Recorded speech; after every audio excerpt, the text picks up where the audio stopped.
আসসালামু আলাইকুম ওয়া রাহমাতুল্লাহ। প্রিয় শ্রোতা মণ্ডলী, আশা করি ভালো আছেন। আমি আল্লাহ পাকের মেহেরবানিতে ভালো আছি। বাংলাদেশ এবং প্রবাসী সকল ভাই বোনদেরকে জানাই আন্তরিক মোবারকবাদ। যে সমস্ত ভাইদের উত্থানজনিত সমস্যা, লিঙ্গ উত্থান হয় না, হলেও 20-30 সেকেন্ডের মধ্যে নেতিয়ে পড়ে, বীর্য অতীব পাতলা, স্ত্রী আর হামেশা আপনার উপরে বিরক্ত, আপনি স্ত্রীর কাছে অতীব লজ্জিত, আপনি হস্তমৈথুন করে বিভিন্ন আজে বাজে জায়গায় গমন করে ধ্বজভঙ্গের রূপ নিয়েছেন, তাদের জন্য অত্যন্ত গুরুত্বপূর্ণ ভিডিওর মাধ্যমে আলোচনা করব ইনশাল্লাহ। সুতরাং ফার্স্ট টু লাস্ট দেখবেন না কেটে, কারণ আমার প্রত্যেকটা কথা আপনাদের জন্য অত্যন্ত উপকারী।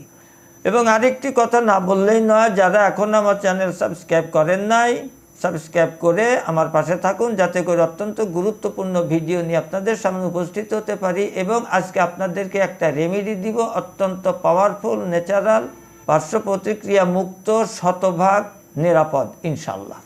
রেমেডির 3টা হলো, দুধের শোধনকৃত পাহাড়ি বা জঙ্গলি আলকুশি যেটা বলে, এটা নেবেন আপনি 100 গ্রাম, সাথে নেবেন অশ্বগন্ধা 100 গ্রাম, আর নেবেন তেঁতুল বীজ চূর্ণ শোধন করা 100 গ্রাম। এই 300 গ্রামকে সুন্দর করে ডাইলেশন করে একটা উপাদান যেন আর একটা উপাদানের মধ্যে ঢুকে যায়, মিশে যায়, মিশতে যেন বাকি না থাকে। আপনি এটাকে সংরক্ষণ করুন। সকালে 2 চামচ হালকা কুসুম গরম পানির সঙ্গে গুলিয়ে, রাত্রে 2 চামচ 1 গিলাস কুসুম গরম দুধের সাথে গুলিয়ে খাওয়ার 10 থেকে 20 মিনিট পরে সেবন করুন। অবিবাহিত ভাইরা খেতে চাইলে যে কোনো একবার খাবেন, সকালে অথবা রাতে। দেহ আপনার সুস্থতার জন্য দায়িত্ব আপনার।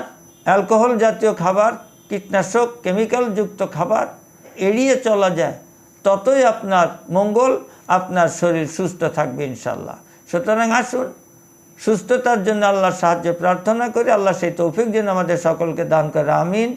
আজকে এখানেই শেষ করছি। আসসালামু আলাইকুম ওয়া রাহমাতুল্লাহ।